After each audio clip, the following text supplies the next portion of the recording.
کہ نبی کے زمانے سے لے کر قیامت تک علی علی ہوتا رہے اور بات ختم نہ ہو۔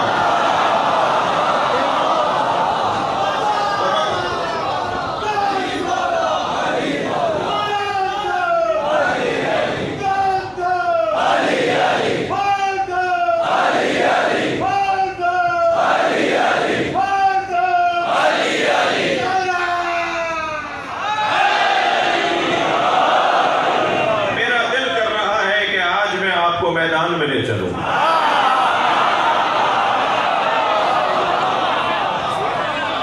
سوچا بھی میں نے یہی تھا کہ 5ویں مجلس میں میدان میں چلیں گے، اور وہ میدان جس میں میں آپ کو اور آپ مجھے لے کے چل رہے ہیں، وہ میدان وہ ہے جس میں اپنے تو علی علی کہہ ہی رہے تھے،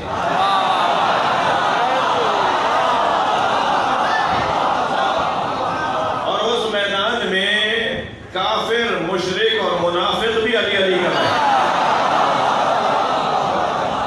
اللہ خوب جانتا ہے کیسے علی علی کروائے۔ اللہ اسلام کو زبانوں پر حاکم دیکھنا چاہتا ہے، اللہ اسلام کو دماغوں پر حاکم دیکھنا چاہتا ہے۔ کچھ طہارت قلبی کی وجہ سے حاکم بنائیں گے، کچھ حالانکہ یا آرو حمدان میں یمت یرانی، اے حارث حمدانی جو مرے گا مجھ علی کو دیکھے گا۔ مومن ام فاسق، مومن ام منافق، مومن ام کافر، مومن ہو یا منافق ہو، فاسق ہو یا کافر ہو یا مومن ہو، مجھے دیکھے گا، اور جب مومن مجھے دیکھے گا تو موت کی تنگی اور سختی آسان ہو جائے گی، اور کافر منافق اور مشرک اور فاسق جب مجھے دیکھے گا تو مجھے دیکھ کر اسے پریشانی پڑ جائے گی۔ خاص طور پہ جو مولا علی کا نام سننا اور بولنا بدعت اور شرک اور کفر، انہیں سمجھ میں آئے گا کہ مرتے وقت کیا ہوگا، انہیں معلوم ہوگا کہ مرتے وقت اسلام کا لینے والا اور اسلام سے محبت کرنے والا کیسا، اور اسے نفرت کرنے والے کا کیا حال ہے۔ جنگ بدر،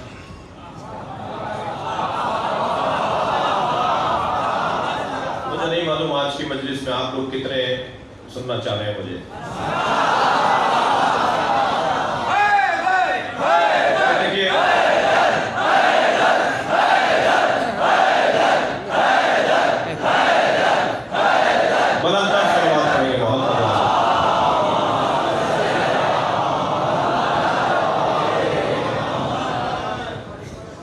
جو لوگ ذرا تنگ بیٹھے ہیں اپنی اس تنگی کو آج برداشت کر لیں تاکہ قبر میں وسعت ہو جائے۔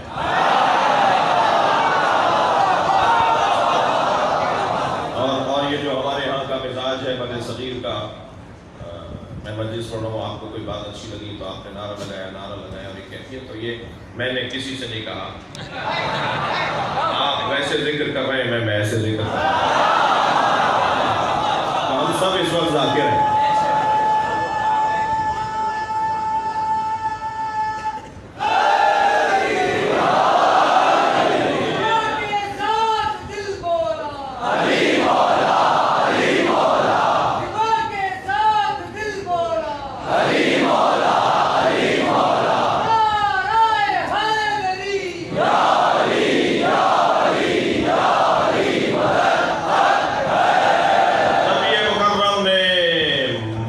المکرمہ سے ہجرت کی، مدینہ منورہ تشریف لائے۔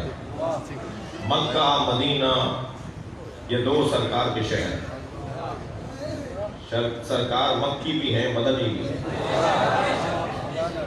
اور یاد رہے کہ ہر شخص کے، کسی بھی شخص کے دو وطن ہو سکتے ہیں، آپ دو وطنوں میں نماز پوری پڑھ سکتے ہیں،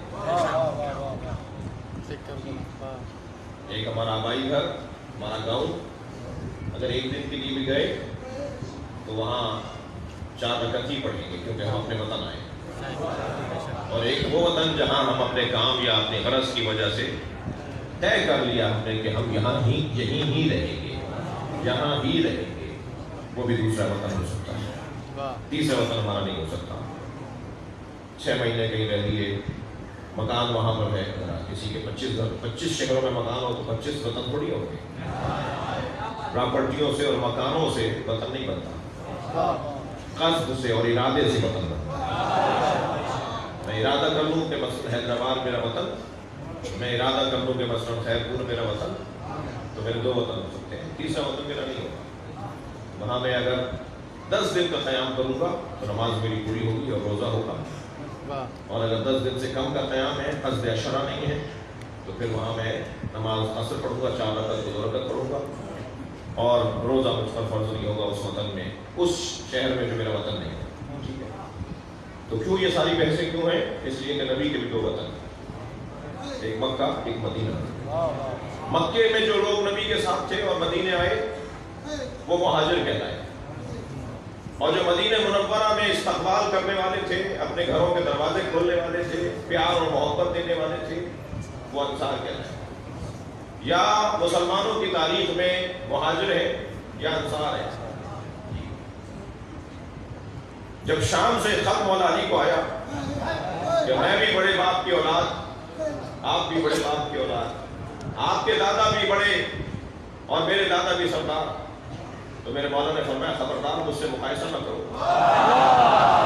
نہ تم مہاجروں میں ہو نہ انصار میں ہو، انتم من الطلقاء، تم تو طلقاء میں سے ہو، آزاد شدگان جنہیں میرے نبی نے آزاد کیا۔ گناہ کرنے پر معافی سزا کو معاف کرتی ہے، گناہ ختم نہیں ہوتا۔ سمجھ ہے؟ قتل کرنے کے بعد عدالت نے سزا سنا دی کہ اسے لٹکا دیا جائے، صدر مملکت نے معاف کر دیا، تو کیا قتل معاف ہو گئے؟ قاتل تو رہے گا ہی، یہ قاتل ہے، اس کی سزا معاف ہوئی ہے۔ توجہ ہے؟ میرے مولا نے فرمایا تم تو نہ مہاجروں میں ہو نہ انصار میں ہو، تم تو طلقاء میں سے ہو، آزاد شدگان ہو، تمہیں تو رحم کھا کر معاف کیا گیا، رحم کی اپیل لینے والوں میں سے ہو، رحم کی اپیل کرنے والوں میں سے ہو۔ جی پہنچے سرکار، تو جتنی بھی جنگیں سرکار نے جن کا مقابلہ کیا تو سرکار نے جا کر حملہ نہیں کیا ہے، سرکار پر حملہ ہوا، مسلمانوں پر حملہ ہوا، اس لیے جتنی جنگیں ہیں وہ سب مدینے کے قریب لڑی گئی۔ اگر نبی نے حملہ کیا ہوتا تو مکے کے قریب ہوتی، یہ گئے ہوتے لڑنے کے لیے، وہ آئے تھے لڑنے کے لیے، یہ تو صرف اپنے شہر سے باہر نکل کر گئے دفاع کرنے کے لیے۔ ان جنگوں میں سب سے پہلی جنگ پہلے ہی سال 80 جنگوں کا سامنا کرنا پڑا۔ آپ ذرا 11 برس کی زندگی اور 80 جنگیں، ایسا لگتا ہے جیسے ہر مہینے ایک جنگ تیار، اتنا اذیتیں پہنچائی گئی۔ پہلی جنگ جو ہوئی ہے وہ جنگ بدر، پہلے ہی سال۔ میرے مولا علی کی عمر اس جنگ میں 20 سال ہے، مولا 20 سال کے ہیں جنگ بدر میں، اور 20 سالہ علی مسلمانوں کے لشکر کا علمدار۔ مجلس میں بیٹھے ہوئے جوان ذرا اکڑ کر سنیں، جوان اگر علی کی سیرت پر عمل کرے تو علمدار بنایا جاتا ہے۔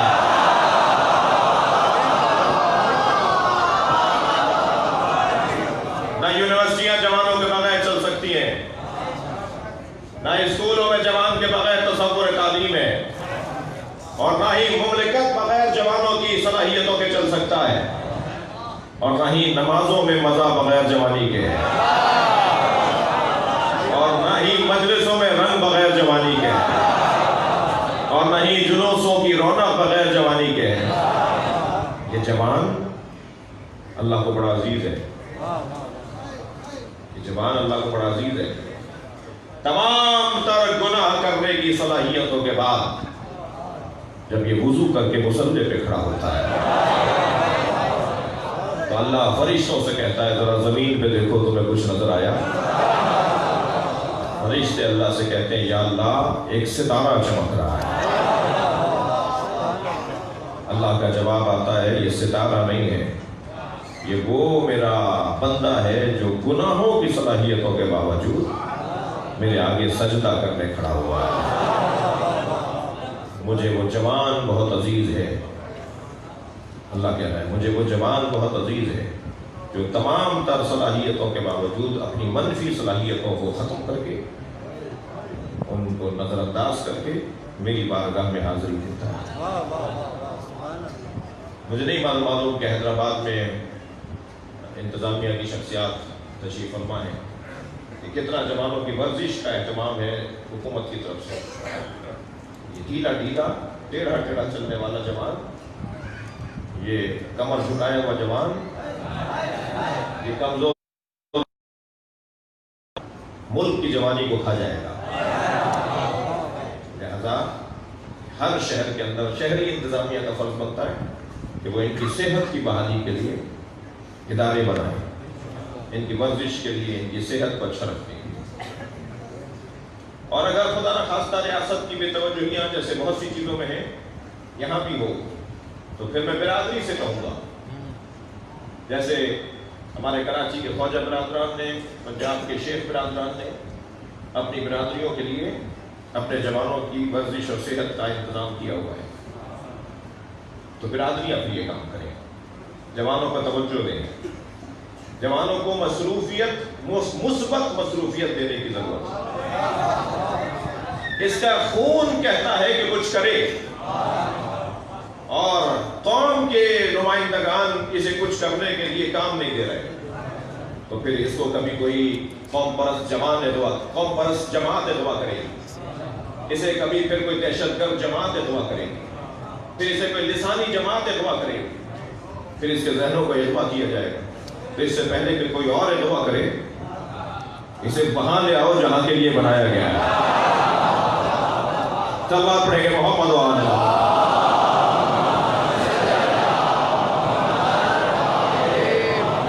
20 سال کے ہیں مولا علی، جنگ بدر میں علی علمدار لشکر اسلام۔ ادھر سے پوچھا جا رہا تھا کہ مسلمانوں کی طرف سے علمدار اور پرچمدار کون ہے، سالار جنگ کون ہے مسلمانوں کی طرف سے؟ تو کسی نے آواز دے کر کہا علی ہے، تو آواز آئی علی تو ابھی جوان ہے، پوری طرح داڑھی بھی نہیں اتری۔ تو میرے مولا جب میدان میں اترے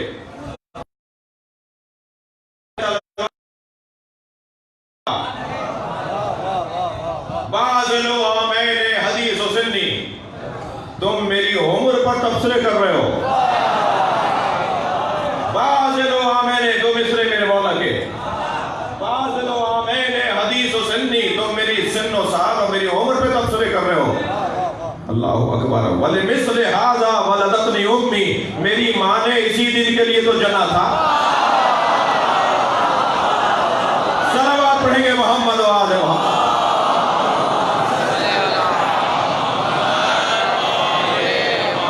اور جنگ بدر میں جب میرے مولا اترے، اس جنگ میں 18 سرداروں کو مارا۔ یہی تو وہ جنگ ہے جس کا بدلہ کربلا میں لیا گیا۔ 18 سرداروں کو میرے مولا علی نے جنگ بدر میں مارا۔ جنگ چل رہی تھی، اچھا اب میں جنگ پڑھ رہا ہوں، تھکیں گے نہیں آپ؟ جنگ چل رہی تھی،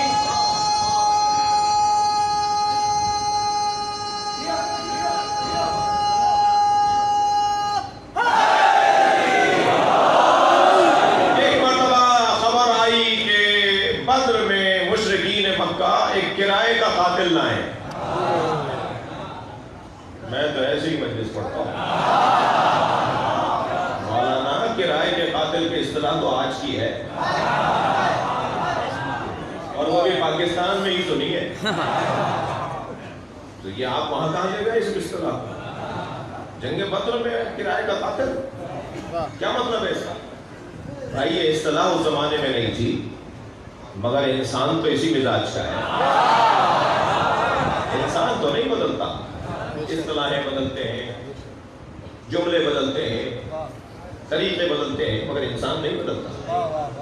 تو جیسے آج کے رائے کے قاتلوں کو اسے پتہ ہی نہیں ہوتا، اسی ایک ہی بندوق سے وہ شیعہ کو بھی مار کے آتا ہے، اسی سے وہ سنی کو بھی مار کے آتا ہے۔ بعد میں جب پوچھا جاتا ہے تم نے کس کو مارا تھا، مجھے اس سے غرض نہیں، مجھے کہا تھا 50,000 روپے دیں گے، یہ تصویر ہے، یہ آدمی ہے، یہاں رہتا ہے،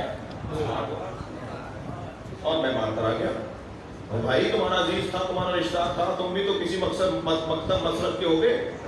تو کتنے ہی لوگ اس ملک کے اندر ایسے پکڑے گئے کہ جو اپنے ہی مکتب اور مسلک کے لوگوں کو مار کر آئے۔ اور یاد رکھیے ظالم کا کوئی مسلک نہیں ہوتا، ظالم کا کوئی مذہب نہیں ہوتا، ظالم ہوتا ہے جو پیسے کی خاطر کسی کی جان لے لے، وہ آدمی نہیں، وہ انسان نہیں، وہ جانور ہے، بلکہ قرآن کہہ رہا ہے یہ جانور سے بھی پستہ ہے۔ بچ کے رہیے، ہوشیار رہیے، متوجہ رہیے۔ یہ کرائے کے قاتل اس جنگ میں بھی نوفل بن خویلہ نامی ایک پہلوان، ایک تلوار باز، ایک نیزہ باز، ایک تیر انداز، اور اتنا داؤ پیچ جاننے والا خطرناک جنگجو تھا کہ وہ ایک بار سے گھوڑے کی چاروں ٹانگیں کاٹ دیتا تھا، ایک بار سے 3 آدمیوں کے گلے اتار دیتا تھا۔ عجیب انداز تھا اس سے لڑنے کا، اسے پیسے دے کر کے اتنے پیسے ملیں گے ہمارے ساتھ چلو۔ سرکار کو معلوم ہوا کہ یہ نوفل بن خویلہ کو ملا ہے، تو حضرت ایک مرتبہ اپنے دونوں ہاتھوں کو اٹھا کر کہا اللہم اکفنی نوفلا، یا اللہ ہمیں نوفل سے محفوظ رکھ، میری امت کو، میرے لوگوں کو، میرے مجاہدوں کو نوفل سے محفوظ رکھ۔ میرے مولا نبی نے یہ کہہ دیا، جنگ چل رہی تھی، جنگ چلتے ہوئے کچھ دیر گزری کہ سرکار نے ایک مرتبہ مشرکین کے لشکر کو دیکھتے ہوئے کسی کو تلاش کرنا چاہا، تو کچھ فاصلے سے مولا علی کی آواز آئی، یا رسول اللہ کچھ دیکھ رہے ہیں؟ تو حضرت نے فرمایا من لہو علم بنوفلا، کسی کو نوفل کی خبر ہے؟ تو مولا نے وہیں سے آواز دے کر کہا یا رسول اللہ میں نے اسی وقت مار دیا تھا۔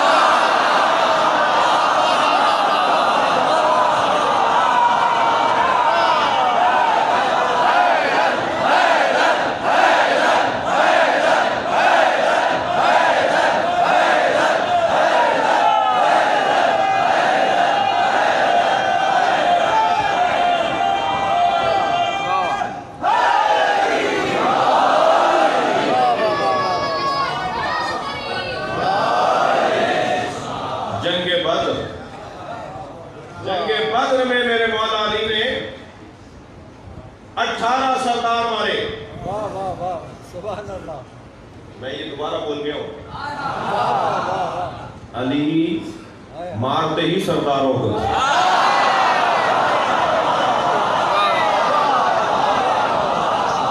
وہ جو سرداروں کے قبیلے کے بیچارے مجبور لوگ آئے ہیں انہیں کیوں ماروں؟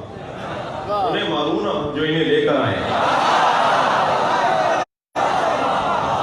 تو علی ڈھونڈتے تھے سرداروں کو، اور یہ انداز تھا میرے مولا کا جنگ کے اندر کہ آپ نے 18 سردار مارے، اور ایسے مارے کہ علی کو آتے ہوئے دیکھ کر کہتے تھے موت و احمرن،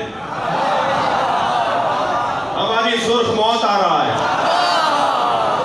جنگ بدر میں مشرکوں نے علی کا نام رکھ دیا تھا سرخ موت۔ بہت سے لوگ تو علی کو دیکھ کر مر جاتے تھے۔ تھکے بیٹھے ہیں میں اپنی خطابت کی تاریخ میں مولا علی کی جنگ کے حوالے سے اور مولا کے جہاد کے حوالے سے شاید اتنا سنبھل کے پہلی دفعہ پڑھ رہا ہوں، اور مجھے معاف کر دیجئے گا اگر آج دیر ہو جائے تو۔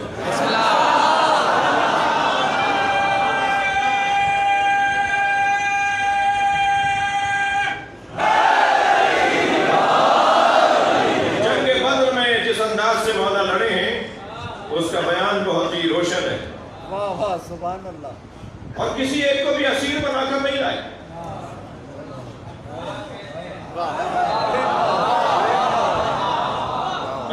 کا جہاد سن رہے ہیں آپ؟ بہت سارے اور مجاہد جو مولا کے ساتھ بدر میں لڑ رہے تھے، وہ 4 کو مار کر آئے، 1 کو پکڑ کر لائے، تو حضرت کسی کو اسیر بنا کر لائے، پوچھ لیا کسی نے۔ اب دیکھیں یہ میدان جہاد ہے یا میدان اخلاق ہے؟ یعنی جہاں علی جہاد کر رہے ہیں وہاں علی ہدایت بھی دے رہے ہیں، یعنی میدان جہاد میدان اخلاق بھی ہے، سکھا بھی رہے ہیں۔ ایک صاحب کہنے لگے صاحب دشمن سامنے ہو تو کیسا اخلاق؟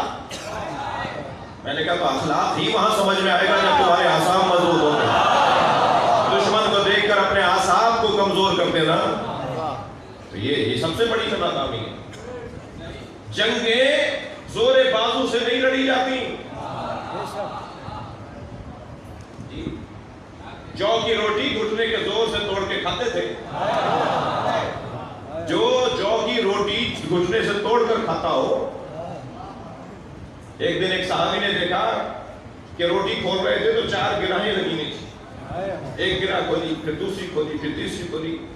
شاید وہ سوچ رہا ہو کہ اس میں بہت ہی لذیذ تو غذا نکلے گی، اتنا باندھ کر لایا نہیں، اور جب 4تھی گرہ کھولی تو سوپ کی روٹی۔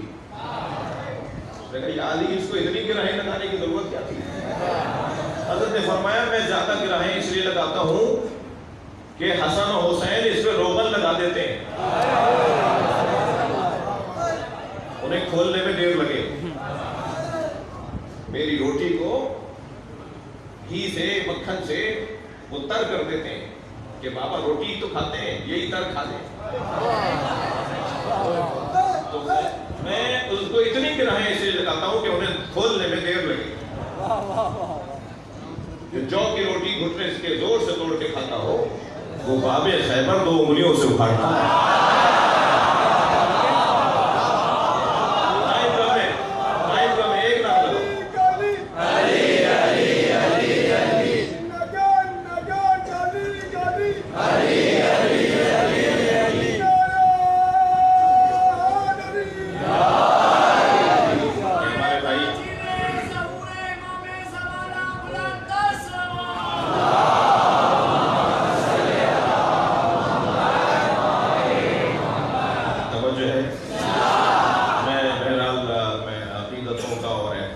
احساسات کا بھی مجھے خیال رکھنا ہے کہ ہمارے بھائی آنکھیں بند کر کے نعرے لگاتے ہیں تاکہ کوئی دیکھے انہیں کوئی نظر نہ آئے، تو کوئی کچھ کہہ ہی نہ سکے، تو 1 لگا دو تاکہ تمہیں بھی ثواب مل جائے اور ہمارا بھی تھوڑا ٹائم بچ جائے۔ ایک سوال پڑھے گا محمد وآلہ۔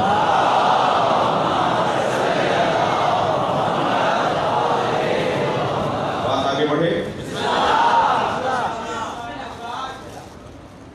جنگیں تلواریں زور بازو پر نہیں لڑی جاتی، تلواروں کا استعمال اعصاب کی بنیاد پر ہوتا ہے۔ اگر کسی کے اعصاب کمزور ہوں وہ تلوار اٹھائے گا کسی اور پر، لگے گی خود کو، اس لیے اعصاب کا مضبوط ہونا وہ ہر مجاہد کے لیے ضروری ہے۔ مولا کسی کو اسیر بنا کر نہیں لاتے۔ جنگ بدر میں کوئی سوال ہوا، پھر بعد میں سوال نہیں کیا گیا کیونکہ علی نے اپنا ایک اصول دے دیا، آئندہ مجھ سے یہ سوال نہیں کرنا۔ جب کسی نے پوچھا نا کہ آپ کسی کو پکڑ کر نہیں لائے، حضرت نے فرمایا میں کسی کو اسیر نہیں بناتا، یا بھاگ جاتا ہے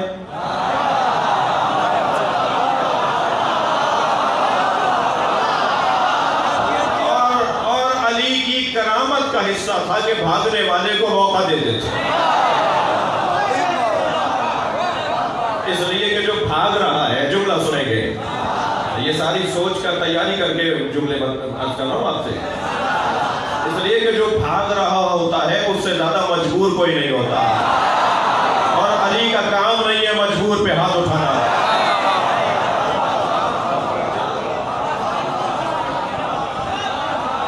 یا وہ بھاگ رہا ہوتا ہے یا وہ مر رہا ہوتا ہے، بچہ کون ہے جو لے کر آؤں؟ فرماتے ہیں یا میں مار دیتا ہوں یا بھاگ رہا ہوتا ہے تو میں اسے چھوڑ دیتا ہوں، تو اسیر کس کو بناؤں؟ یہ جنگ بدر میں مولا علی نے اپنا اخلاق بتایا، میرا اخلاق جنگ یہ ہے آ گئی جنگ احد، بڑا تجربہ ہو گیا کافروں کو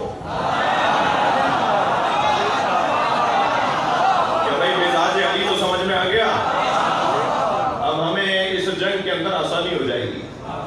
تو انہوں نے مسلمانوں کا مزاج تو سمجھ لیا تھا، علی کا حساب لگانے میں ناکام رہے،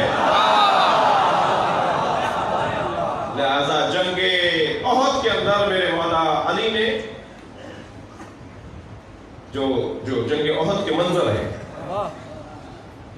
ابو سفیان نے جا کر کہا بنی مخزوم سے، بنی مخزوم کون ہے؟ بنی مخزوم وہ ہیں کہ جو جنگ احد میں جس قبیلے کے پاس مشرکین کا پرچم تھا وہ بنی مخزوم تھی جنگ احد میں۔ تو یہ گئے اور جا کر کہا کہ پرچم ایک قبیلے کو نہ دو۔ جنگ کے میدان میں اس وقت کوئی 18 یا 20 قبیلے مل کر آئے تھے، کہا کہ جنگ کے میدان میں ہر کچھ دیر کے بعد پرچم بدل دو اور اعلان کرو کہ اب پرچم فلاں قبیلے کے پاس۔ علی یہ 20 قبیلوں سے دشمنی نہیں لے گا۔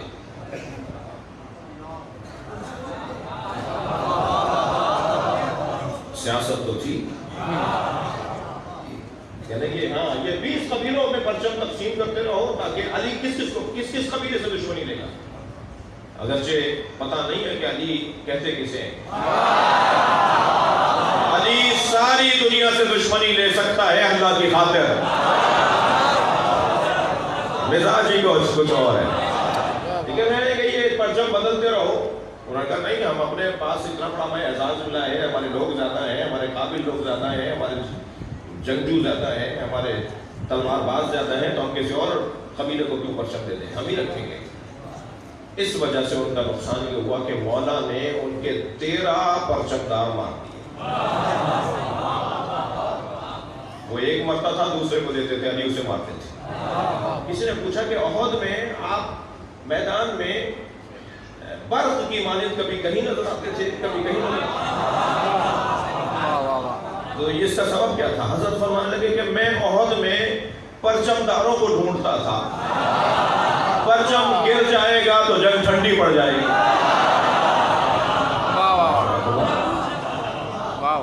مسئلہ وہاں پیش آیا کہ جب سرکار نے وہ چھوٹی سی چوٹی پر پہاڑی کی ایک ٹیلے پر سرکار نے کھڑا کر دیا تھا کہ تم یہاں کھڑے رہو گے اور پھر دشمن کو یہاں سے روکو گے تیروں کے ذریعے سے۔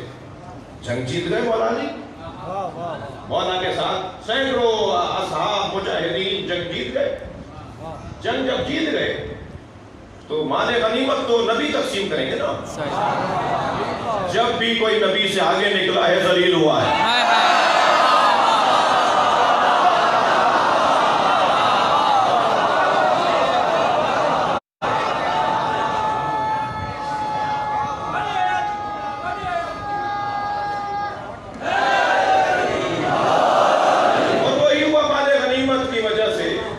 وہ درہ چھوڑ دیا، وہ چوٹی چھوڑ دی، وہ محاذ چھوڑ دیا، نیچے آ کر مال غنیمت جب لینے لگے تو پھر وہ جا چکے تھے، انہیں اندازہ ہوا کہ یہ جو جگہ خالی ہو گئی، وہ وہیں سے واپس آئے اور مسلمانوں پر حملہ کیا۔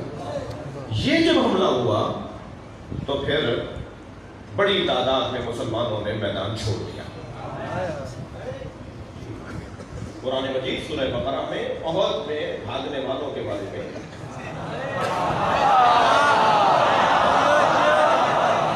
عبرت ہے ہمارے لیے سیکھنے کی چیز ہے۔ قرآن ہے، اسے پڑھنا ہے اور ڈھونڈنا ہے، تلاش کرنا ہے کہ سبب کیا تھا۔ دیکھیے، کسی کی کمزوری سے عبرت لے کر اپنی کمزوری کو دور کرنا ہی یہ طالب علمی ہے۔ میدان چھوڑ کر چلے گئے اور جس کے بعد قرآن مجید میں بہت ہی روشن آیات آئی۔ ارشاد ہوا اذا تصعدون ولا ترون على احد والرسول يدعوكم في اخراكم، ایسے بھاگ رہے تھے کہ مڑ کر بھی نہیں دیکھ رہے تھے۔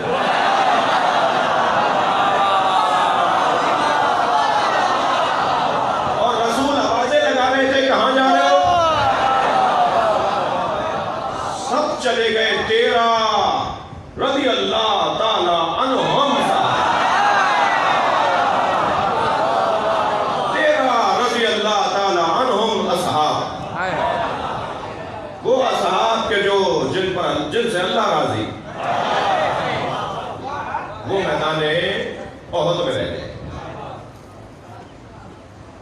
خبردار میرے عزیزو، احد سے بھاگنے اور میدان چھوڑنے والے اور فرار کرنے والوں پر کوئی بے ادبی نہیں کی جائے گی۔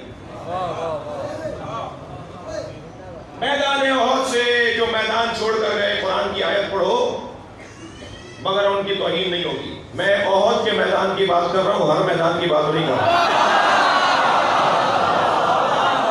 آپ پہلے احد کے میدان کی بات روشن کر دیجئے، سمجھ لیجئے۔ میدان احد سے جانے والوں کے بارے میں کوئی نامناسب بات، یہ نہ صرف توہین ہے، گناہ ہے، بلکہ قرآن کی مخالفت۔ اس لیے کہ قرآن میں اللہ نے جب وہ پلٹ کر آئے، کوئی 3 دن بعد، کوئی 6 دن بعد، کوئی 8 دن کے بعد، تو نبی مکرم یقیناً ناخوش تھے، ناراض تھے۔ اتنا مشکل ہو گیا تھا ان کے جانے کے بعد۔ ٹوٹل 13 آدمی رہ گئے، سینکڑوں لوگ چلے گئے، 13 مسلمان باقی رہ گئے، جن میں ایک علی۔ 13 آدمی اتنے سینکڑوں کو کیسے سنبھالتے؟ لہذا سب سے زیادہ شہادتیں احد میں ہوئی۔ بدر سے زیادہ مسلمان احد میں شہید ہوا، اور ایک تو نہیں، بڑی تعداد میں بدر کے اندر مسلمان زخمی ہوئے، بڑی تعداد میں شہید ہوئے، جنہیں پھر بعد میں ان کے زخمیوں کو جب مدینہ لے کر آئے تو پھر آج ان کی قبریں جنت البقیع کے اندر ایک خاص جگہ پر بدر کے زخمیوں کی قبریں ہیں، جو بعد میں مدینہ آ کر شہید ہو گئے۔ اتنا بڑا نقصان ہو گیا مسلمان۔ لیکن جب یہ واپس پلٹ کر آئے تو پہلے تو نبی نے ان سے پوچھا، میں تمہیں آوازیں لگا رہا تھا، تم جواب کیوں نہیں دے رہے تھے، مڑ کر کیوں نہیں دیکھ رہے تھے؟ تو انہوں نے کہا کہ ہمیں ایک آواز آ رہی تھی کہ نبی مارے گئے۔ جب نبی مارے گئے تو پھر ہم کیوں رکتے؟ تو نبی نے فرمایا وہ شیطان کی آواز تھی۔ بھائی جسے شیطان اور فرشتے میں ہی فرق نہ لگے،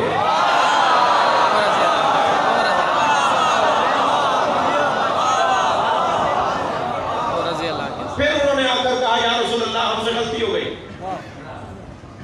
یہاں میں ایک جملہ اور کہوں گا، خبردار اجتہادی غلطی کا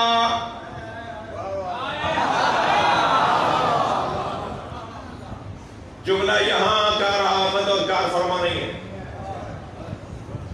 میں ایک فورم پر تھا، ایک بہت بزرگ شخصیت نے کہا جی اجتہادی غلطی تھی۔ میں نے کہا جی ہر غلطی کو اجتہادی کر کے آپ بچا لیتے؟ اجتہادی غلطی نہیں تھی، اس لیے نہیں تھی کہ نص کے مقابل اجتہاد جائز ہی نہیں۔ میں نے کہا جی نص سے کیا مراد ہے؟ میں نے کہا نبی موجود تھے، سرکار کا وجود موجود ہے، انہیں چھوڑ کے جانا اجتہاد کون سا ہے؟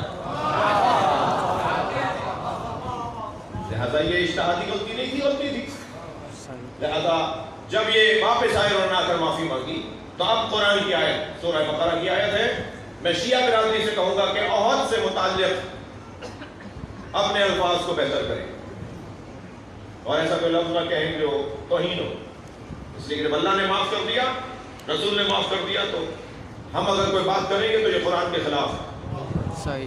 لقد عفا اللہ عنہم ان اللہ غفور رحیم، اللہ نے انہیں معاف کر دیا، اللہ غفور رحیم ہے۔ توجہ کر دی؟ تو جنگ احد کے اندر صرف 13 لوگ رہ گئے اور میرے مولا علی ان میں سے ایک۔ مگر علی جب سارا مجمع مسلمانوں کا تھا اس وقت بھی ویسے ہی لڑ رہے تھے، اور جب 13 لوگ رہ گئے تب بھی ویسے ہی لڑ رہے تھے۔ کسی نے کہا یا علی آپ، اچھا یہ واحد جنگ ہے جس میں مولا علی کے بدن مبارک پر 30 سے زیادہ چوٹیں لگی ہیں، زخم آئے مولا کے، واحد جنگ ہے جس میں علی کو تلواریں لگی ہیں، نیزے لگے ہیں، تیر لگے ہیں مولا کو، اور اسی کیفیت میں زخمی حالت میں علی میدان میں ویسے ہی لڑ رہے تھے جیسے اس وقت لڑ رہے تھے جب کوئی میدان چھوڑ کر نہیں گیا تھا۔ تو میرے مولا نے فرمایا میں میدان میں لشکر کی بنیاد پہ نہیں لڑتا، میں میدان میں اللہ کے توکل کی بنیاد پر لڑتا۔ لہذا مجمع ہو تب بھی علی ویسے ہی لڑیں گے۔ تو اور جملہ کہہ دیتا ہوں، علی اس مجاہد کو کہتے ہیں، علی اس مجاہد کو کہتے ہیں جو اپنی ذات میں لشکر ہے، اکیلا ہی لشکر ہے۔ جنگ احد اور جب ایسا مرحلہ آیا تو یہ واحد جنگ ہے کہ جس جنگ میں پہلی دفعہ اور آخری دفعہ ہوا کہ مولا کی تلوار ٹوٹ گئی. جی تلوار ٹوٹ گئی. پھر نیزے سے مولا نے اپنا دفاع کیا اور دشمن کا مقابلہ کیا. پھر علی کا نیزہ ٹوٹ گیا تو علی نے ایک چھڑی اٹھائی, ایک لکڑی اٹھائی. اب آپ خود سوچئے کہ کتنی مشکل جنگ ہو گئی. اور جب اس چھڑی سے بھی ایسے ہی لڑ رہے تھے جیسے تلوار سے لڑ رہے ہو تو فوراً جبریل ذوالفقار نے کہا ہے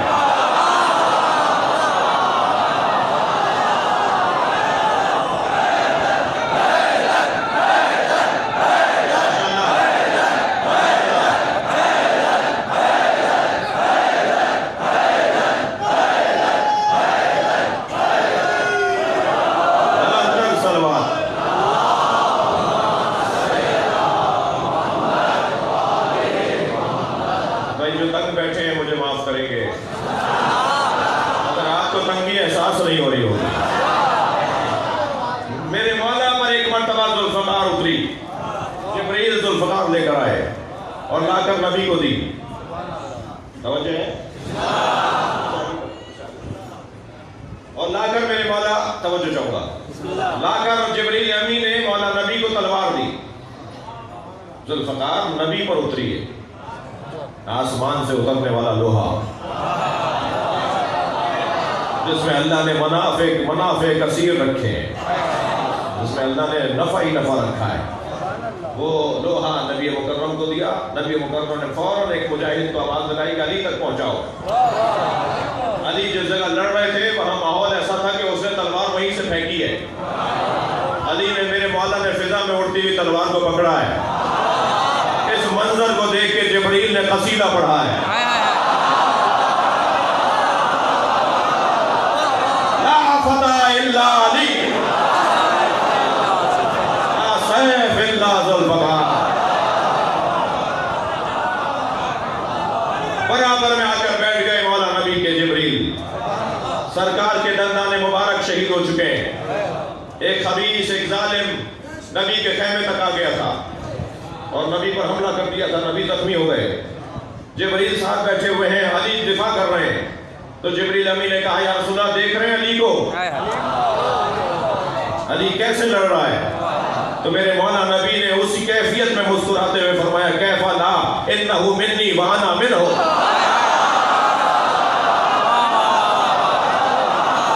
اللہ اکبر.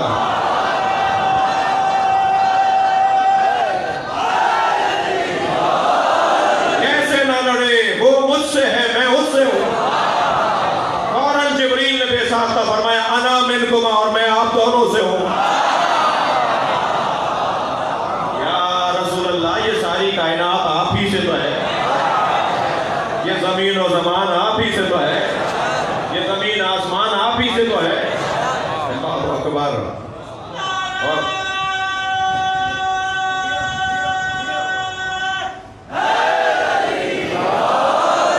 جنگ قابو میں آئی. علی والا 13 مجاہدوں نے رضوان اللہ تعالی علیہم, اللہ کا درود اور سلام ہو ان مجاہدوں پر. جب جنگ ٹھنڈی پڑی مولا زخمی حالت میں نبی کی خدمت میں آئے اور کہا یا رسول اللہ آپ کو جتنی تکلیف ہوئی ہے وہ مجھے معاف کریں. آگے بڑھ کر نبی نے علی کو گلے لگایا, آنکھوں میں آنسو بہہ لائے اور اصحاب سے مخاطب ہوتے ہوئے فرمایا ذرا علی سے پوچھو جب سب چلے گئے تو علی کیوں نہیں گئے. دیکھیے ہمارے ہاں جہاد فروعات دین میں ہے کہ نہیں. کیا نماز بولو, نماز, روزہ, بولو, جہاد فروعات دین میں ہے نا. اب ذرا مولا علی کا جواب سنیے. بزدلی کو علی کفر سے تعبیر کر رہے ہیں. بزدل ہوگے تو نماز بھی نہیں پڑھ سکو گے, بزدل ہوگے روزہ بھی نہیں رکھ سکو گے. 8 منٹ پہلے کھول لو کہیں برائی ہی نہ آ جائے.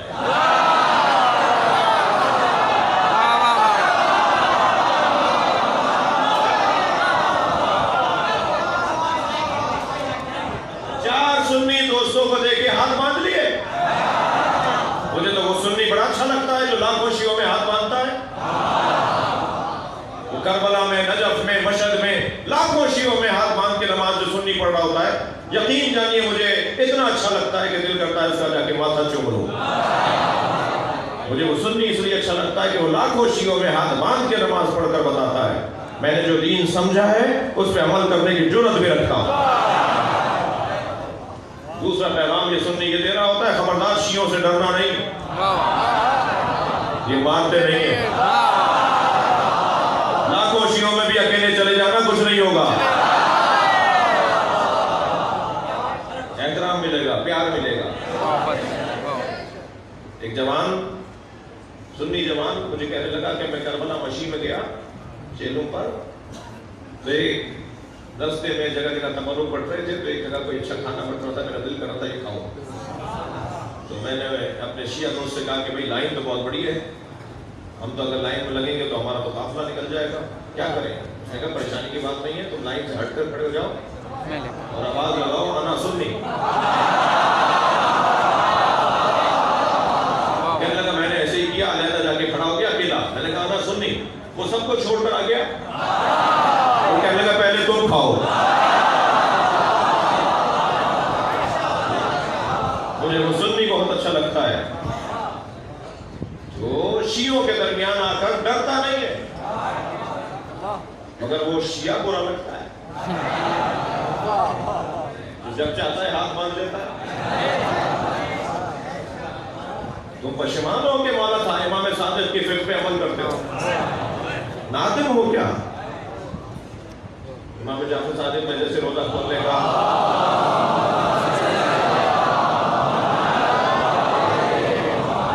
میں ان کی مخالفت نہیں کر رہا،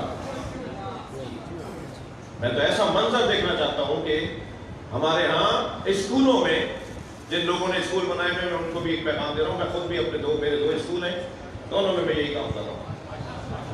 اسکولوں میں اگر اکثریت سنی بچوں کی ہے تو جب ان کے نماز کا وقت ہو تو سنی عالم دین کو لائیے، وہ ہاتھ باندھ کر جیسے پڑھتا ہے ایسے پڑھے اور سارے سنی بچے اس کے پیچھے پڑھیں. اور اسکول کے اندر ہر صف میں 2 کھولے ہوئے، 2 باندھے ہوئے، 4 باندھے ہوئے، 1 کھولا ہوا، یہ منظر نظر آنا چاہیے. اسکولوں سے ہی برداشت کی تعلیم، ایک دوسرے کو قبول کرنے کی تعلیم اسکول سے دیجیے. جب یہ اسکول میں سیکھے گا کہ مجھے سنی بچے کے ساتھ رہنا ہے اور سنی بچے کو سیکھے گا کہ مجھے شیعہ بچوں کے ساتھ رہنا ہے، تو یہ بوڑھے بھی ہو جائیں گے، شیعہ سنی میں لڑیں گے نہیں.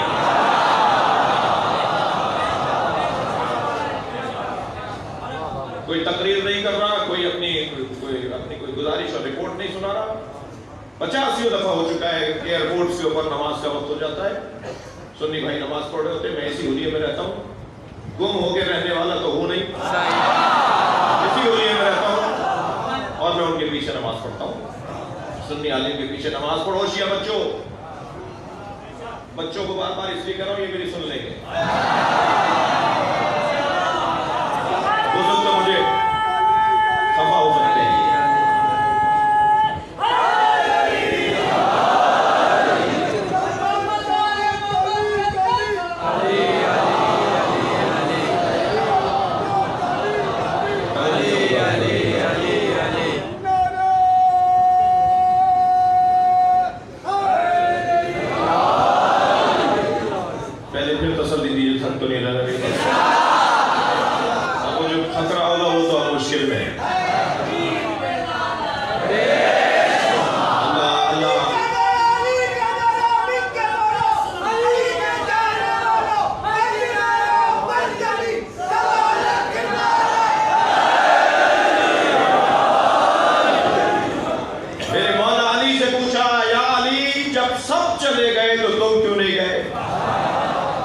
میرے مولا نے کیا جواب دیا؟ اکفروا بعد الایمان، کیا ایمان کے بعد کافر ہو جاتا؟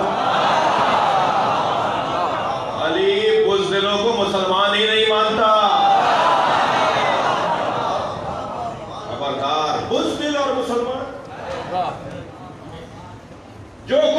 پاکستان میں رنگ رچایا گیا، ڈرامے بنائے گئے. فرقہ واریت پاکستان میں 2 ہی دفعہ ہوئی ہے، یا 82 میں ہوئی صرف کراچی کے حد تک، یا اب ہوئی ہے پورے پاکستان میں. بیچ میں جو ٹارگٹ کلنگ ہوئی، شہادتیں ہوئی، سنی بھی مارے گئے، شیعہ بھی مارے گئے، وہ فرقہ واریت نہیں تھی، وہ دہشت گردی تھی. کسی سنی نے شیعہ کی مسجد پہ حملہ نہیں کیا، کسی شیعہ نے سنیوں کی مسجدوں پہ حملہ نہیں کیا. فرقہ واریت تھی نہیں. فرقہ واریت کا ماحول بنایا جا رہا ہے جی، باقاعدہ توہینیں کی جا رہی ہیں، پوری قوم کی توہین کی جا رہی ہے. یہ ماتم کرتے ہیں، فلاں جانور کا، نجس جانور کا نام لے کر بولا جا رہا ہے. پوری قوم کی توہین کی جا رہی ہے. مگر جب مجھے پتا ہے کہ اس کے پیچھے سازش کیا ہے، تو میں اگر ان کے اکسانے میں جذباتی ہو جاؤں تو مراد تو ان کی پوری ہوگی. جب مجھے پتا ہے کہ سازش ہے، جب ہمیں معلوم ہے کہ اس کے پیچھے کوئی اور مقاصد ہے، تو وہ کتنا ہی مجھے چٹکی بھرتے رہیں، اکساتے رہیں، جذباتی کرتے رہیں، مجھے اپنے آپ کو سنبھالنا ہے، صبر کرنا ہے، برداشت کرنا ہے. پاکستان کی امنیت کو اولویت دینی ہے، ملک کی بقا اور سالمیت کو ترجیح. مگر یاد رہے تم کتنا ہی ہمیں اکساتے رہو، جذبات بھڑکاتے رہو، گالیاں دے کر، نامناسب جملے کہہ کر ہمارے لیے، ہماری قوم کے لیے آزمائشیں بناتے رہو، ہم ان ساری باتوں کا جواب ایک ہی دیں گے. پاکستان کی ملت جعفریہ اسرائیل کو تسلیم نہیں کرے گی. زندہ باد زندہ باد زندہ باد مرد آباد مرد آباد. ہم اسرائیل کو تسلیم نہیں کریں گے. اس کے پیچھے جو ارادے ہیں، ماحول ایسا بنایا جائے کہ اسی گدلے پانی سے مچھلیاں پکڑ لی جائیں. ہم دوبارہ صفین نہیں ہونے دیں گے، ہم دوبارہ جمل نہیں ہونے دیں گے، ہم دوبارہ علی کو تنہا نہیں ہونے دیں گے. سازش ہے، بہت بڑی سازش ہے. مجاہد کون ہے؟ جو میدان میں اکیلا بھی ہو تو اللہ پر بھروسہ کر کے لگتا. میں جنگ خندق اور خیبر کو چھوڑ رہا ہوں، مگر میرا دل کر رہا ہے کہ علی کی تلوار کی 5 خصوصیتیں بیان کروں. بسم اللہ.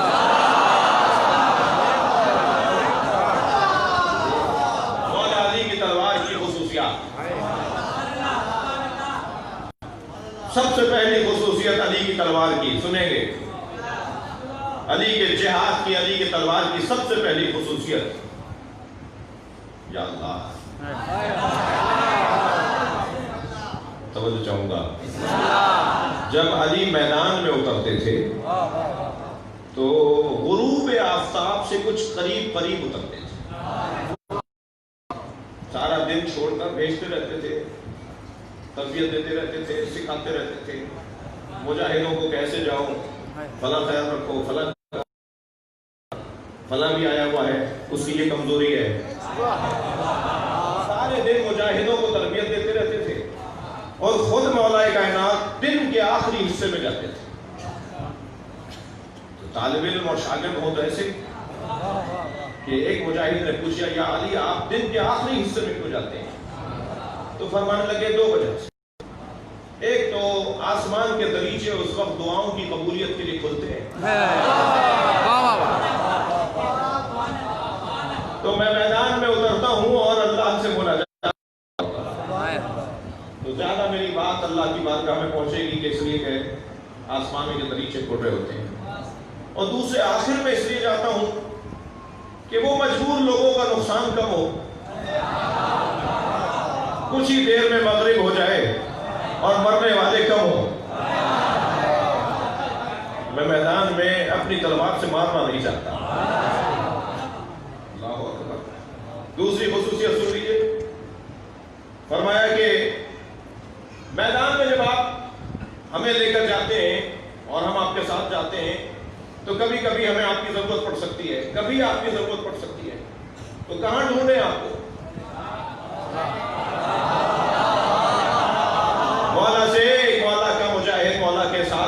ہمارے مسلمان مجاہدوں میں ایک مجاہد نے کہا کہاں ڈھونڈے؟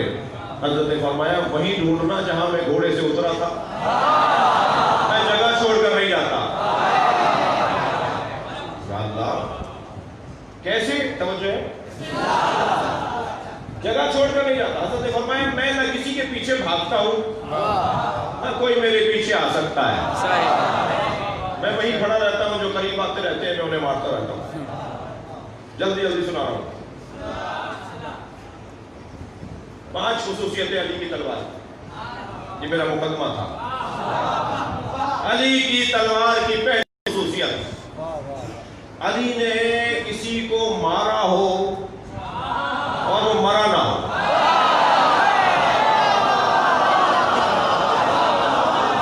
کسی نے کہا رسول اللہ سے یا رسول اللہ کوئی ایسا نہیں ملتا کہ جسے علی نے مارا ہو اور وہ زخمی رہ کر کبھی بچ گیا ہو، بھاگ گیا ہو، زخمی ہو گیا تھا، بعد میں اٹھا کر لے گئے، زخم مرہم پٹی ہوئی اور وہ بچ گیا۔ کوئی نہیں ملا ہمیں ایسا، توجہ کریں میرے ساتھ، کوئی نہیں ملا مجھے ہمیں ایسا کہ جس نے یہ کہا ہو کہ ہم فلاں میدان میں علی کی تلوار سے زخمی ہوئے، کچھ دن زخموں میں رہے اور علاج معالجہ ہوا تو ہم بچ گئے، ٹھیک ہو گئے۔ کہا کیوں ایسا ہوتا ہے؟ تو میرے مولا نبی نے فرمایا سیف اللہ الذی لا یخطا، اللہ کی تلوار خطا نہیں کرتی۔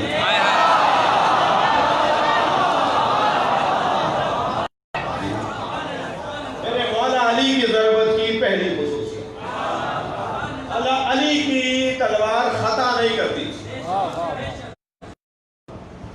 علی کی تلوار کی دوسری خصوصیت، عمودی چلے یا افقی چلے، اوپر سے نیچے مارے یا دائیں سے بائیں، یا افقی چلے یا عمودی چلے، گرام اور تولے ماشے کا گھڑوں میں فرق نہیں، برابر کے گٹے۔ جب یہ چاہتے تھے کہ یہ جانے کہ اسے مارا کس نے تو کہتے تھے کہ ذرا وزن کر کے دیکھیں، اول تو پہلے ہی سامنے نظر آ جاتا تھا، لیکن کبھی ایسا ہوا تو کہا کہ وزن کر کے دیکھیں۔ ایک گرام کا فرق نہیں ہوتا، جس کی ضربت میں عدالت ہو اس کے مزاج میں کتنی عدالت ہو، کتنی عدالت ہو۔ یہ مولا علی کی ذوالفقار کی دوسری خصوصیت۔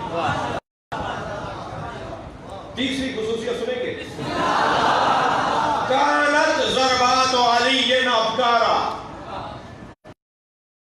ابکار بکر کے خاندان کا لفظ ہے، باقرہ کے خاندان کا لفظ ہے۔ کانت ضربات علی ابکارا، علی کی ہر ضربت نہیں ہوتی۔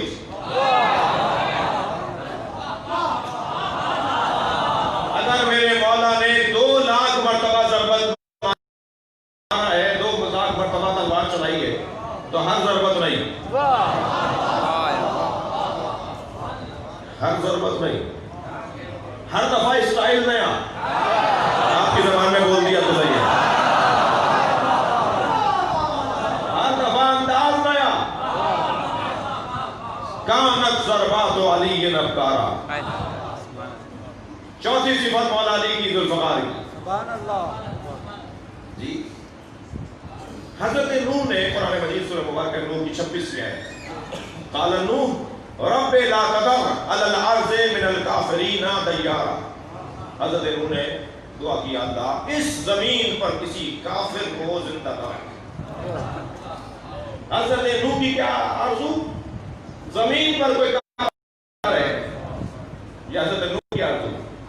اب ذرا مزاج حیدری دیکھیں، جنگ صفین میں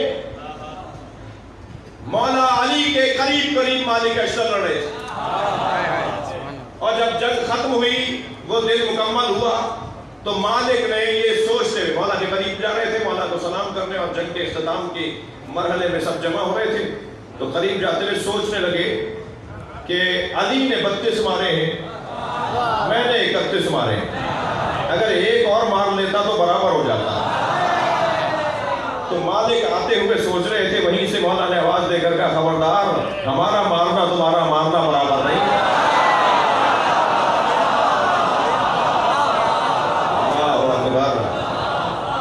خبردار، ہم جب مارتے ہیں تو میری تلوار دیکھتی ہے کہ نسل میں کوئی مومن تو آنے والا نہیں،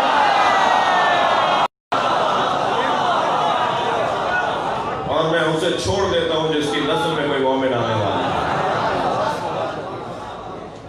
یہ علی مولا کی ذوالفقار کی چوتھی اور پانچویں صفت سنیں گے۔ مولا کی جو تلوار تھی ذوالفقار، اس کے دونوں طرف دھار تھی، اس کے منہ بھی تھا، اس کا منہ بھی تھا، جیسے دو لب ہوتے ہیں، یہ بھی تھا۔ اچھا، تلوار پہ کچھ لکھا ہوا بھی تھا،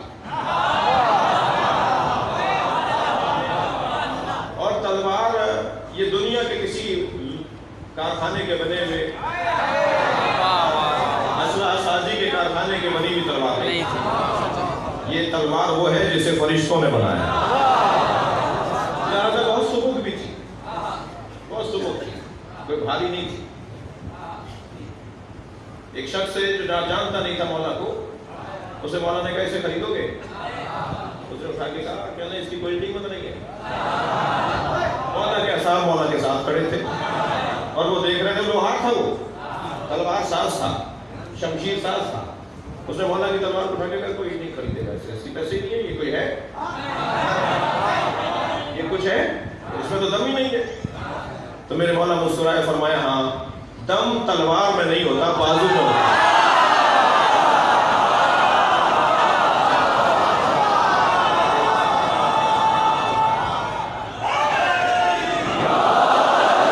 تلوار پہ جو لکھا ہوا تھا وہ دو جملے سنا تم۔ میرے مولا کی تلوار پہ کچھ کندہ ہوا تھا، کچھ لکھا ہوا تھا، من لم یرحم لا یرحم۔ ایک جملہ، جو کسی پر رحم نہیں کرتا اس پہ رحم نہیں ہوتا۔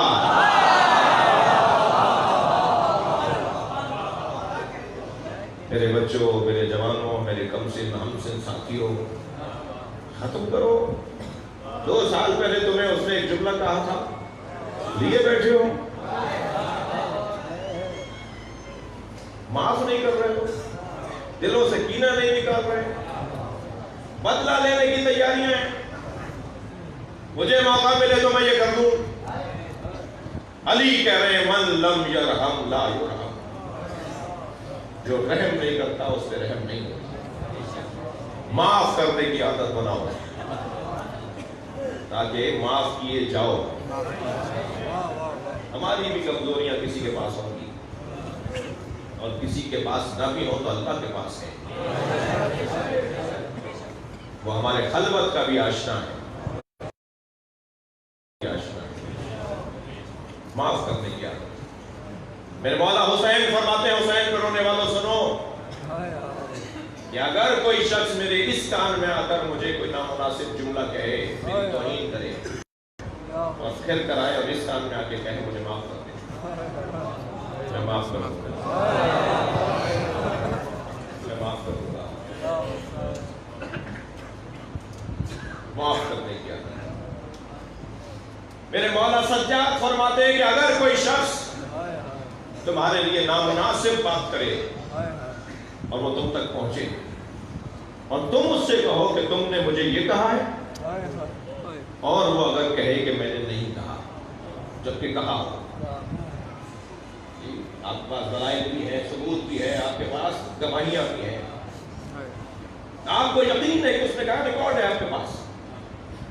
امام فرمانے ہیں کہ اگر کسی شخص نے تمہارے لیے نامناسب جملہ کہا اور تم اس سے کہو کہ تم نے یہ کہا ہے اور وہ یہ کہے کہ میں نے نہیں کہا، تو اسے توبہ کے درجے پہ رکھ کر معاف کرو،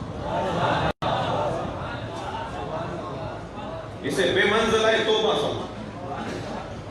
ایک آدمی توبہ کر رہا ہے، کہہ رہا ہے میں نے نہیں کہا، معاف کرو، نہیں گواہیاں بھائی لڑنا ہے کہ نہیں، میں اسے لے کر آؤں گا، خلا کو بلاؤ، تم نے اس کے سامنے کہا، کرو کرو۔ ایک آدمی کہہ رہا ہے کہ میں نے نہیں کہا، میں نے نہیں کیا بھی ہے، ثبوت بھی ہے، امام کے چاہنے والوں کا اخلاق امام کے مطابق ہوگا. معاف کر دو, ختم کرو بات کو.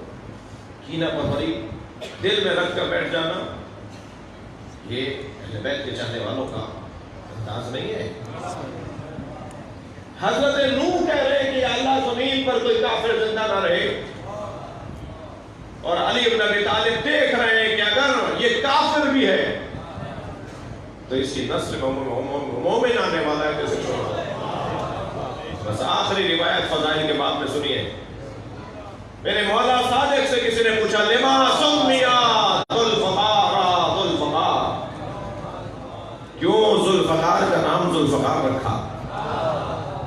ذوالفقار کا نام ذوالفقار کیوں ہے؟ ہر تلوار کا نام تو ذوالفقار نہیں ہے. ذوالفقار کا نام ذوالفقار کیوں ہے؟ میرے مولا صادق کا جملہ سنیں. حضرت فرماتے ہیں لأنه ما ضرب به امیر المومنین, اس لیے ذوالفقار کو ذوالفقار کہتے ہیں کہ علی نے اس کے ذریعے کسی کو نہیں مارا الا افتقرا. ذوالفقار, ذوالفقار دو فقروں والی, دو فقروں والی تلوار. اب فقر سے مراد ادھر بھی دھار ادھر بھی دھار, یہ سمجھا جاتا ہے دو دھاری تلوار کو ذوالفقار. لیکن مولا صادق تو کچھ اور کہہ رہے ہیں. مولا صادق فرما رہے ہیں لأنه ما ضرب به امیر المومنین احدا, کسی شخص کو علی نے اس کے ذریعے نہیں مارا الا افتقر فی الدنیا من الحیات وفی الآخرۃ من الجنہ, مگر یہ کہ وہ شخص دنیا میں زندگی سے محروم ہو گیا, آخرت میں جنت سے محروم ہو گیا. یہ دنیا میں زندگی سے محروم کر دیتی ہے اور آخرت میں جنت سے محروم کر دیتی ہے. یہ دو فقیر بناتی ہے, زندگی کا فقیر اور جنت کا فقیر. علی علی فضائل میں بھی علی اور مسائل میں بھی علی. مولا علی کے مسائل پر اگر غور کریں, علی کی مصیبتوں پہ غور کریں تو علی جیسا مظلوم کوئی نہیں. مولا کو پتا تھا کہ بدر میں جو مار رہا ہوں تو اس کے بدلے میں میرے علی اکبر کو بخشی ہے. پتا تھا میرے قاسم پہ گھوڑے دوڑائے مگر اللہ کی خاطر, اللہ کے دین کی خاطر, نبی کی نبوت کی خاطر, قرآن کی خاطر پتا تھا مولا علی کو کہ میں جو بدر میں مار رہا ہوں اس کے بدلے میں میرے حسین کو گھوڑے سے چڑھایا. سلام ہو علی جیسے مظلوم پر. علی کو پتا تھا میری زینب کے سر سے چادر اجرکم اللہ. حضرت آنو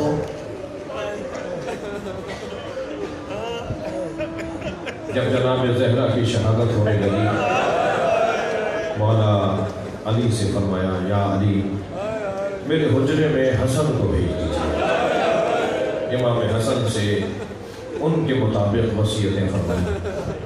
پھر امام حسن کو بھیج کہا بیٹا باہر جاؤ, بابا سے کہو کہ حسین کو بھیج دیں. پھر مولا حسین کو بلا کر مولا حسین کے مطابق ان کے مطابق انہیں وصیتیں فرمائیں. پھر آخر میں فرمائیں اب زینب کو بھیج دیں. آپ کو اندازہ ہے جناب زینب کی عمر 4 سال, 4 سال کی بچی ماں سے محروم ہو رہی ہے. آپ کی آوازیں بلند ہیں, مجلس میں خواتین بھی بیٹھے ہیں, مجلس میں مائیں بھی ہیں. اگر کوئی ماں بیمار ہو جائے اور بچے اس کے چھوٹے ہوں اور بیماری اس کی لا علاج ہو جائے تو چھوٹے بچوں کی ماں جب مر رہی ہوتی ہے وہ بہت تکلیف سے ہوتی ہے. وہ کہتی ہے میرے بچوں کو پالے گا کون, میرے بچوں کو سنبھالے گا کون. اسے یہ تکلیف ہو رہی ہوتی ہے.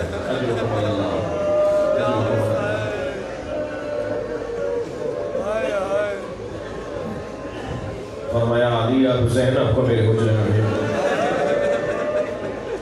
جب جناب زینب حجرے میں آئی فرمایا زینب یہ صندوق اٹھا کے لاؤ۔ یہ بھی صندوق اٹھا کے لائی، کیسے کھولو؟ کھولا تو اس میں کفن رکھے ہوئے۔ فرمایا زینب جب میرے بابا کی رحلت ہو رہی تھی تو جبریل جنت سے پنجتن کے 5 کفن لائے تھے، 5 حنوط لائے تھے، 5 کفن لائے تھے۔ ایک کفن بابا کو دے دیا گیا، یہ 4 کفن ہے۔ تم ایک ایک کفن مجھے دکھاتی رہو، میں تمہیں بتاؤں کہ کون سا کفن کس کا ہے۔ اجرکم اللہ۔ میں کہوں گا جناب زینب سے بڑی ذمہ داریاں مل رہی ہیں، بی بی زہرا سے کہوں گا بڑی ذمہ داریاں دے رہی ہیں۔ 4 سالہ بچی کو کفن دیے جا رہے ہیں، اور کفن بھی دینا زینب کی ذمہ داری۔ ایک کفن دکھایا، فرمایا زینب انہی دنوں میں تمہارے بابا گھر میں آئیں گے، انہیں میں نے بتا دیا ہے کہ یہ کام کس کا ہے، تم سے آ کر تمہارے بابا میرا کفن مانگیں گے۔ یہ کفن میرا ہے، یہ والا کفن میرا کفن اپنے بابا کو دے دینا۔ دوسرا کفن دکھایا، فرمایا زینب کچھ مدت کے بعد تمہارا بھائی حسن گھر میں آئے گا اور تم سے کہے گا بابا علی کا کفن دے دو، تو میری بے بچی یہ کفن تمہارے بابا علی کا ہے، یہ اپنے بابا کو دے دینا۔ ایک اور کفن دیکھ کر فرمایا بیٹا کچھ مدت کے بعد تمہارا بھائی حسین گھر میں آئے گا اور تم سے کہے گا بھائی حسن کا کفن دے دو، تو یہ تمہارے بھائی حسن کا کفن ہے۔ آپ رو رہے ہیں، تصورات میرے ساتھ ہیں۔ آخری کفن رہ گیا، آخری کفن رہ گیا، جناب زینب نے دیا تو بی بی رونے لگی، اور روتے ہوئے جناب زینب نے فرمایا یہ بھی حسن کا کفن ہے، تمہارا بھائی حسین دوبارہ تم سے کفن مانگے گا تو یہ کفن بھی اپنے بھائی حسن کا حسین کو دے دینا۔ جناب زینب کمسن تھی نا، تو ایک مرتبہ کہنے لگی اماں بھائی حسین کا کفن؟ رونے والوں بی بی زہرا کی آنکھوں میں آنسو آ گئے، فرمایا حسین کا کفن جنت سے نہیں آیا۔ اجرکم اللہ۔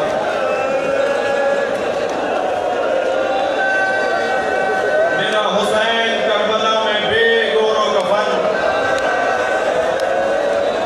اجرکم اللہ، اجرکم اللہ۔ تسلی کر کے روئیں گے، مجلس میرے حصے کی آخری مجلس ہے، نہیں معلوم آئندہ سال ان مجالس کی توفیق ہے یا نہیں، ویسے ہر مجلس کو یہی سوچ کر سنا اور پڑھا کریں کہ یا اللہ اگر ہماری زندگی ختم ہو رہی ہے تو آج کی مجلس کو ذریعہ نجات بنا، کہ ہماری آنکھوں میں آنے والا اثر ہماری بخشش کا ذریعہ ہو جائے۔ سلام ہو زینب کبریٰ پر۔ بی بی کے لقبوں میں ایک لقب ہے مصیبتوں کا دامہ، جس کے گرد مصیبتیں طواف کرتی ہیں اسے زینب کہا جاتا ہے۔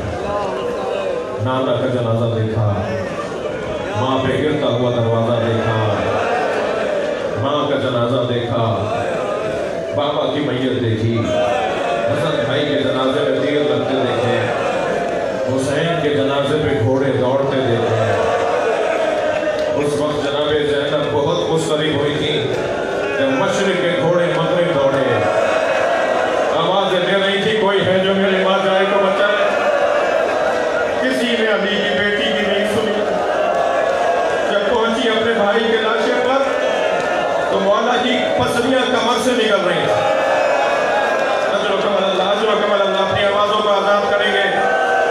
مولا کی پسلیاں پہچانا نہیں گیا لاشا، لاشے کو دیکھ کر کہا انت اخی زینب، تم ہی زینب کے بھائی حسین ہو۔ یہ کہہ کر لاشے کے گھر چکر کاٹنے لگی۔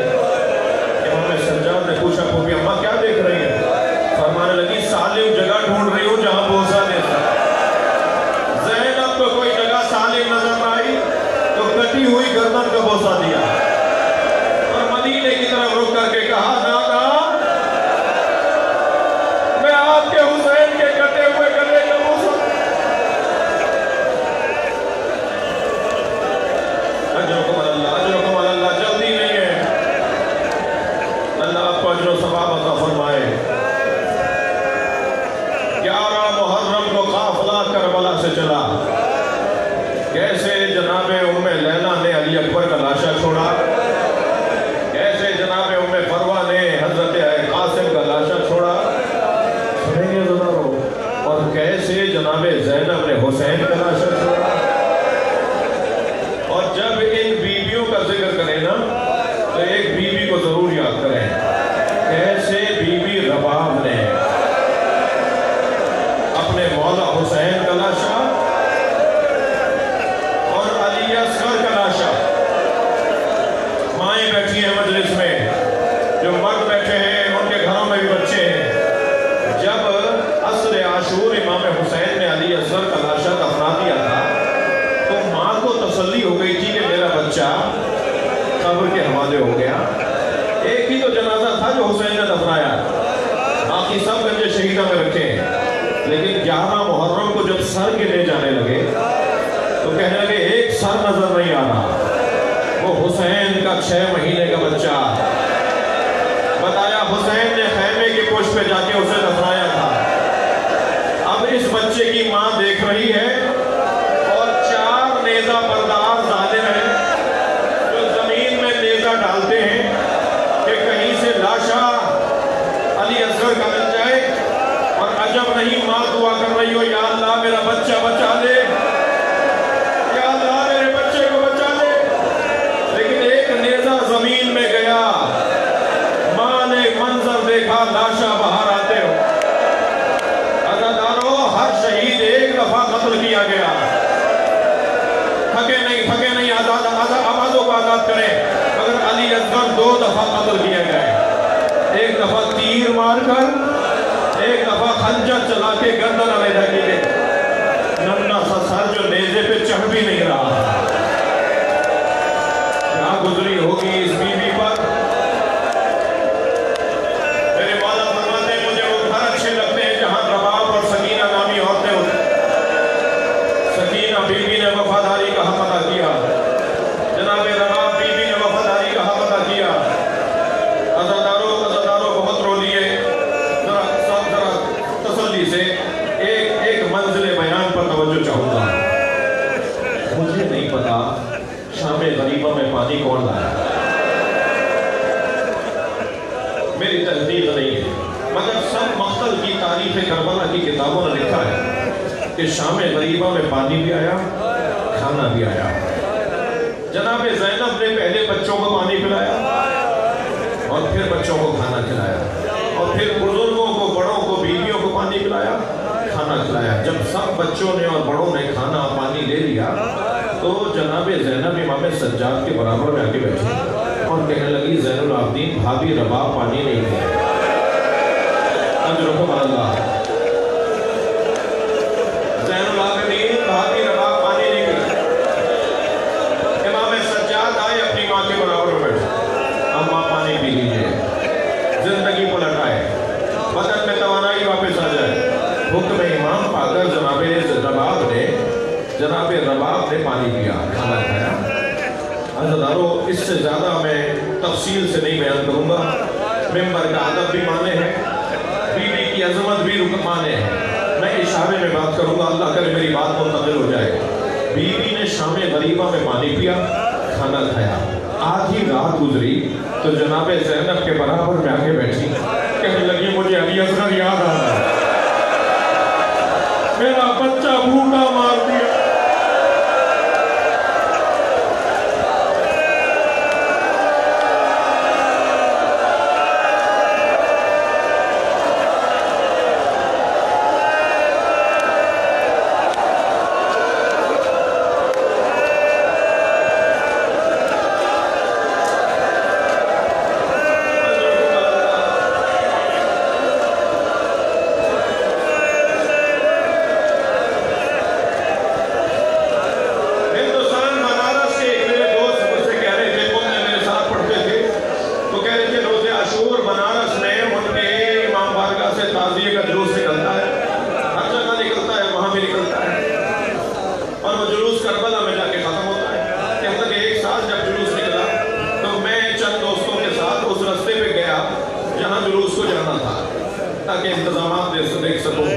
کہنے لگے آگے بڑھے تو سامنے ایک چوک تھا جس پہ ہزاروں کی تعداد میں ہندو عورتیں کھڑی تھیں.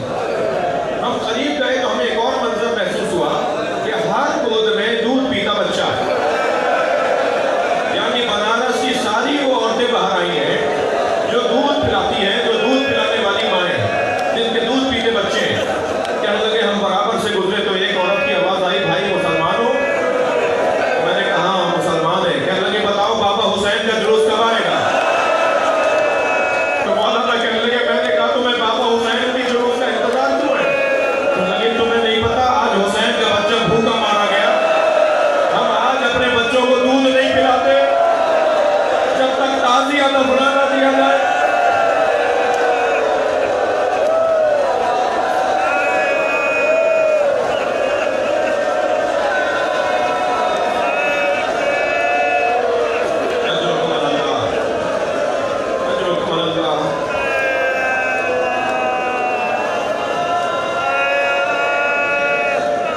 کیسے چھوڑا ہے مولا کا لاشا جناب رباب, اس کا بیان مشکل ہے. میں ایک اشارہ کروں گا, اللہ کرے میری بات چلی جائے. جناب رباب کو مولا حسین کا لاشا چھوڑ دی گئی تو ایک ظالم ابن جمو نامی ایک ظالم نے بیوی پہ ہاتھ اٹھایا. امام سجاد کی آواز ہے,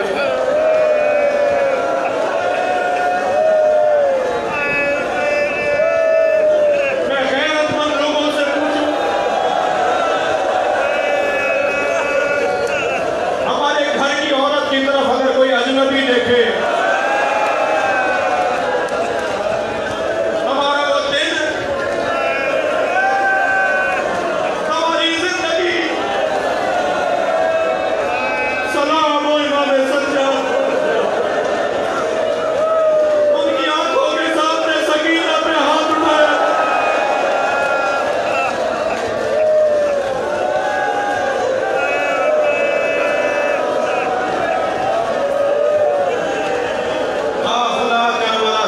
تھکے نہیں, اللہ آپ کو حوصلہ عطا فرمائے. قافلہ کربلا سے چلا کوفہ آیا, کوفے سے چل کے شام آیا, شام میں اسیر رہا, اسیرے سے رہائی کا موقع آیا. دو سبب لکھے گئے ہیں کہ کیوں رہا کر دیا. ایک سبب تو سکینہ کی جنازے کی کیفیت, زندان شام میں ننھا سا جنازہ. اس بچی نے خود اسیر رہ کر سب کو آزادی دے.